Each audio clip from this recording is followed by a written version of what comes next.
তো 1500 টাকা আছে, সমস্যা নেই, তুমি গিটার নিয়ে যাও, পরবর্তীতে আমার বাকি টাকাটা দিয়ে দেবো। তো গিটারের দাম 1800 টাকা। তো গিটারের ব্যাগের দাম হচ্ছে এক্সট্রা 100 টাকা। কোনো একটা কারণে বিল্ডিংটার কাজ চলার কারণে অথবা বিল্ডিংটার আমাদের দোকানের মেয়াদ শেষ হয়ে যাওয়ার কারণে ছেড়ে দিতে হবে। প্রথম রমজানের প্রথম রোজার দিন সকালবেলা আমার কাছে একটা ফোন আসে যে ওই বিল্ডিংয়ে নাকি আগুন লাগছে। সুপ্রিয় দর্শক মণ্ডলী, দেশে ও দেশের বাইরে ছড়িয়ে ছিটিয়ে থাকা সকল বাংলা ভাষাভাষী ভাই ও বোনকে শুভেচ্ছা ও অভিনন্দন জানিয়ে শুরু করছি আমাদের আজকের এই বিশেষ আয়োজন। আপনারা সকলেই জানেন লিস্টুলেট একটি বিশ্বস্ত প্ল্যাটফর্ম। এখানে আপনি আপনার দৈনন্দিন নিত্য প্রয়োজনীয় প্রয়োজন পোস্ট করার ছাড়াও আপনার পণ্য ও সেবা মানুষের দোরগোড়ায় বাংলাদেশ ও আমেরিকায় পৌঁছে দিতে পারবেন। আর আজকের আমাদের এই বিশেষ আয়োজনে আমাদের সাথে আছেন গিটার গ্যালারির কর্ণধার সাকিব ভাই। সাকিব ভাই, কেমন আছেন আপনি? জি আলহামদুলিল্লাহ ভালো আছে, আপনি ভালো আছেন? আলহামদুলিল্লাহ, আমিও বেশ ভালো আছি। আচ্ছা সাকিব ভাই, guitar gallery, it's all about গিটার্স। গিটারের সাথে আপনার সম্পর্কটা কিভাবে তৈরি হলো? টিভিতে প্রোগ্রাম দেখি, তো টিভিতে দেখলাম যে গিটার টিটার বাজাচ্ছে, তো গিটারের প্রতি আমার একটু ঝোঁক ছিল যে আমি গিটার শিখবো, আমার একটা গিটার থাকবে। একদিন এক জায়গায় দাওয়াত খেতে গেছিলাম, তো দাওয়াত থেকে আসার পথে দেখলাম যে একটি গিটারের দোকান। এমনি কিন্তু আমি গিটারের দোকান খুঁজতাম, কিন্তু আমি জানতাম না গিটারের দোকান কোথায়। তো কৌতূহলবশত ওইখানে ঢুকি, ঢোকার পরে ওইখানে আমার একটা গিটার পছন্দ হয়, বাংলাদেশি গিটার। তো আমার তখন টাকা ছিল না ওই রকম। তো আমি দেখার পরে ওনার সাথে কথাবার্তা অনেকক্ষণ বলার পর খুব ভালো লাগছে। তো উনি বলতেছে যে এই গিটারটা নিয়ে যাও। তো আমি বললাম যে আমার কাছে তো এত টাকা নেই, 1500 টাকা আছে। তো 1500 টাকা আছে, সমস্যা নেই, তুমি গিটার নিয়ে যাও, পরবর্তীতে আমার বাকি টাকাটা দিয়ে দেবো। তো গিটারের দাম 1800 টাকা। তো গিটারের ব্যাগের দাম হচ্ছে এক্সট্রা 100 টাকা, 1900 টাকা আসে। আমি 1500 টাকা যদি দেয় উনি 400 টাকা পাবে।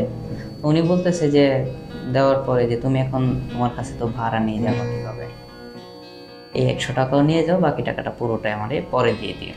সামনের সপ্তাহে ওনাকে আমি টাকাটা দিয়ে দিই।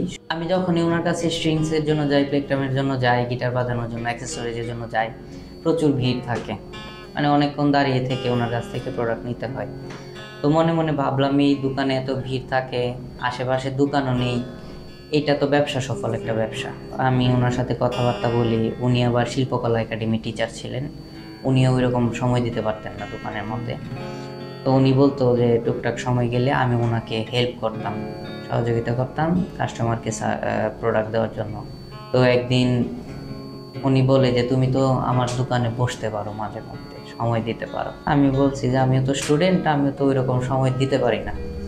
তো এক কাজ করেন, আমি মাঝে মধ্যে যখন সময় পাই ওখানে সময় দিব।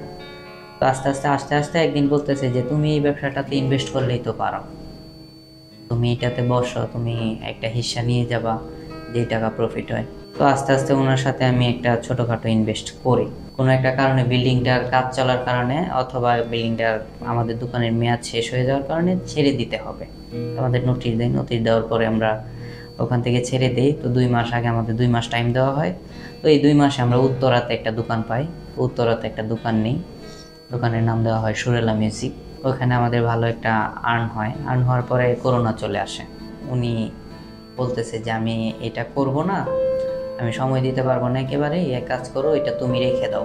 তো পরবর্তীতে উনি দোকানটার পুরো দায়িত্ব আমাকে দিয়ে দেয়, উনি ছেড়ে দেয়। ওটা ছেড়ে দেওয়ার পরে উনি চলে যায়। তো আমি ওখানে চলতেছিলাম, দোকান ডেকোরেশন চেঞ্জ করার পরে প্রথম রমজানের প্রথম রোজার দিন সকালবেলা আমার কাছে একটা ফোন আসে যে ওই বিল্ডিংয়ে নাকি আগুন লাগছে। তো আগুন লাগার কারণে আমি সরাসরি ওখান থেকে তাড়াহুড়ো করে এসে দেখি যে 2 তলা 3 তলা ধাউ ধাউ করে জ্বলছে, ফায়ার সার্ভিসে আগুন নিভাচ্ছে। তো এখান থেকে আমি দোকানটা ছেড়ে দিই, মানে আমার এখানে সবই শেষ। ওখান থেকে ছেড়ে আমি আবার আমার বাড়িতে চলে যাই, বাড়িতে গিয়ে রেস্টুরেন্ট দিই। তো রেস্টুরেন্ট দেওয়ার কারণে পার্টনারশিপের ব্যবসা, ওখানে একটু ঝামেলার কারণে আমি ওইটা ছেড়ে দিই রেস্টুরেন্টটা। তো আমার ইকবাল ভাই নামের একজন পার্টনার ছিল, বর্তমানে উনি যিনি আমার পার্টনার। তো উনি আমার দোকান উত্তরায় থাকাকালীন একদিন আমার কাস্টমার হিসেবে আসে। তো উনি বলতেছে যে ভাই আসলে তো আমি কাস্টমার না, আমি আসছিলাম গিটার দেখার জন্য, প্লাস আমি একজন ইনপুটার, আমি গিটার ইনপুট করি, কোন প্রোডাক্টটা আসলে বাজারে চলে বেশি, আপনি যদি আমাকে একটু সহযোগিতা করতেন তাহলে ভালো হতো। তো আস্তে আস্তে ওনাকে আমি দিক নির্দেশনা দিই। ওনার কাছে কোনো প্রোডাক্ট লাগলে আমি নিয়ে আসি, আমার কাছে কোনো প্রোডাক্ট লাগলে উনি নেয়। এরকম করতে করতে ওনার সাথে আমার ভালো একটা আন্ডারস্ট্যান্ডিং হয়ে যায়। তো আমি বাড়িতে যখন সব কিছু ছেড়ে একটু বেকার অবস্থায় ছিলাম, তো উনি আমার বলতেছে যে ভাই আপনি যদি ঢাকা আসেন আমরা দুজন মিলে আরেকটা ব্রাঞ্চ খুলতে পারি, যদি আমাকে ওই রকম সহযোগিতা করেন। আমি অনেক চিন্তা ভাবনা করে বললাম ঠিক আছে, যেহেতু ওনার সাথে আগেও ব্যবসা করছে আমি, উনিও এই রিলেটেড টুকটাক এখন অনেক কিছুই জানে। তো উনি বলতেছে ঠিক আছে ভাই আপনি আসেন। তো আমরা দুজনে মিলে একটা দোকান নিই, গিটার গ্যালারি যেটা বর্তমানে আছে। তো এইটা আমরা মিরপুরে একটা দোকান নিই। তো একে দোকান নেওয়ার পরে এইভাবেই চলতেছে আর কি। যারা উঠতি বয়সী তরুণ তরুণী আছে যারা গিটার শিখতে চায় বা গিটারের মতো অন্যান্য বাদ্যযন্ত্রের সাথে নিজেকে যুক্ত করতে চায়, সঙ্গীতের সাথে যুক্ত হতে চায়, তাদের প্রতি আপনার কি সাজেশন থাকবে? একটা উঠতি বয়সী তরুণদের সবারই একটা ইচ্ছা থাকে যে টুকটাক মিউজিক করবে, গিটার শিখবে। কেউ তবলা, ভায়োলিন, কেউ অক্টোপ্যাড, কেউ ড্রামস, কেউ গিটার। তবে বেশিরভাগই ঝোঁকটা হচ্ছে গিটারের উপর। ইউকেলেলে যে প্রোডাক্টটা আছে ছোট সাইজের, অনেকে গিটার নামে চেনে, এটা নাম হচ্ছে ইউকেলেলে, 4 তারের নাইলন স্ট্রিংয়ের। এগুলো এখন প্রচুর রানিং প্রোডাক্ট। উত্তরার যে ব্রাঞ্চটা আপাতত এটা অনলাইনে শুধু সার্ভিস দেওয়া হচ্ছে, এটার নাম হচ্ছে উত্তরা মিউজিক স্টোর। তারপরে হচ্ছে মিরপুরেরটা হচ্ছে মিরপুর 10 যেটা, এটার নাম হচ্ছে 6 স্ট্রিং বিডি, শাহালি প্লাজার পিছনে দেওয়ান মার্কেটের 2য় তলায়। তৃতীয়টা হচ্ছে মিরপুর 1 ক্যাপিটাল টাওয়ারের 3য় তলায় 21 নম্বর সব গিটার গ্যালারি বিডি। ওখানে আমাদের সবগুলোতে স্ক্রিনে নাম্বার দেওয়া থাকবে। listtoilet.com, ওখানে আপনারা ভিজিট করে আমাদের প্রোডাক্টগুলো পারচেস করতে পারবেন। অনেকেই আছে যারা গিটার সম্পর্কে কিছুই জানে না। যেমন আমি যদি আমার কথা বলি, আমি গিটার শেখার আমার খুব ইচ্ছা ছিল, বাট আমি কখনোই গিটার যারা জানে বা গিটার নিয়ে যাদের গিটার নিয়ে যারা আর কি কাজ করে তাদের সাথে আমার কোনো মেলামেশা ছিল না। আমার কোনো পরিচিত ভাই বা কোনো বন্ধু ছিল না যারা আর কি অ্যাকচুয়ালি গিটার নিয়ে কাজ করে। তো এই জন্যই আমি কখনো গিটার কিনতে পারিনি বা গিটার শিখতে পারিনি।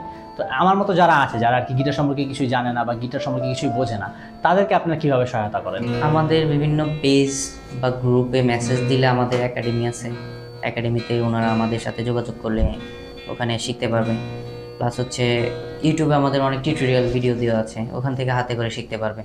আপনি যেটা বললেন যে আপনারা অনলাইনে বিভিন্ন ধরনের করে থাকেন, হেল্প করে থাকেন। তো অনলাইনে আপনারা কিভাবে যারা ক্লায়েন্ট থাকে বা যারা শিখতে চায় তাদেরকে কিভাবে হ্যান্ডেল করেন অনলাইনে? যেমন আপনার ওয়েবসাইট, ওখান থেকে প্রোডাক্টগুলো পারচেস করতে পারবে প্রথমত। দ্বিতীয়ত সার্ভিস আমাদের গিটারের জন্য শুধু বুকিং মানিটা দিয়ে আপনারা প্রোডাক্টগুলো পারচেস করতে পারবেন, যেটা ক্যাশ অন ডেলিভারি বলা হয়। আপনার পণ্য হাতে পেয়ে মূল্য পরিশোধ করার সুযোগ আছে, শুধু ডেলিভারি চার্জটা আগে দিয়ে দিতে হবে। আপনাদের বিজনেস বাড়ানোর জন্য বা আপনাদের সেবাটাকে মানুষের দোরগোড়ায় পৌঁছে দেওয়ার জন্য লিস্টলেট থেকে কীরকম সাহায্য আশা করছেন? আশা করি এটাও দারাজের মতো অথবা দারাজ ছাড়াও বাংলাদেশে যে ওয়েবসাইটগুলো আছে একসময় গ্রো আপ করবে আশা করি। লিস্টলেট আসলে ফ্রিতে আমাদের অ্যাডটি করার সুযোগ করে দিয়েছে। আপনারা লিস্টলেট থেকে কিনতে পারবেন যারা এখানে একটু কম প্রাইসের মধ্যে নিতে চাচ্ছেন আর কি। আপনারা যেহেতু দেশে ও দেশের বাইরে অনেক আর্টিস্টের সাথে কাজ করেছেন, সেই পরিপ্রেক্ষিতে আপনাদের গিটার গ্যালারির ফিউচার প্ল্যানটা কী? আমরা আরেকটা ব্রাঞ্চ নিতে চাচ্ছি 10 নম্বরে, তো ওই ব্রাঞ্চটা নেওয়ার পরিকল্পনা দিন আছে এখন। বাহ, বেশ ভালো।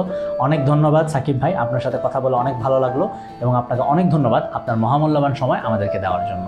জি স্বাগতম, আপনাকে ধন্যবাদ। যারা উদ্যোক্তা বা সৃজনশীল ব্যক্তি আছেন, আপনারা চাইলে আপনাদের পণ্য ও সেবা মানুষের দোরগোড়ায় দেশে ও বিদেশে পৌঁছে দিতে পারেন। আমরা সরাসরি কাজ করছি বাংলাদেশ ও আমেরিকান মার্কেটে। আমাদের সাথে যোগাযোগ করতে পারেন সরাসরি ফোন, ইমেল কিংবা আমাদের ওয়েবসাইটে। এছাড়াও আমরা যুক্ত আছি ফেসবুক, লিঙ্কডইন, এক্স, ইউটিউব ও টিকটকে। এছাড়া সম্পূর্ণ ফ্রিতে listtoilet.com-এ অ্যাড পোস্ট করুন এবং বিজ্ঞাপন দিতে যোগাযোগ করুন স্ক্রিনে দেওয়া এই লিঙ্কে। পরবর্তী প্রোগ্রামে দেখা হবে নতুন কোনো অতিথির সাথে। সেই পর্যন্ত সবাই ভালো থাকবেন, সুস্থ থাকবেন। সবাইকে ধন্যবাদ।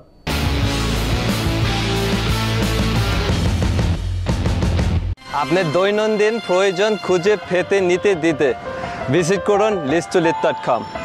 listtoilet.com, দেশে ও প্রবাসে বাঙালির বন্ধন।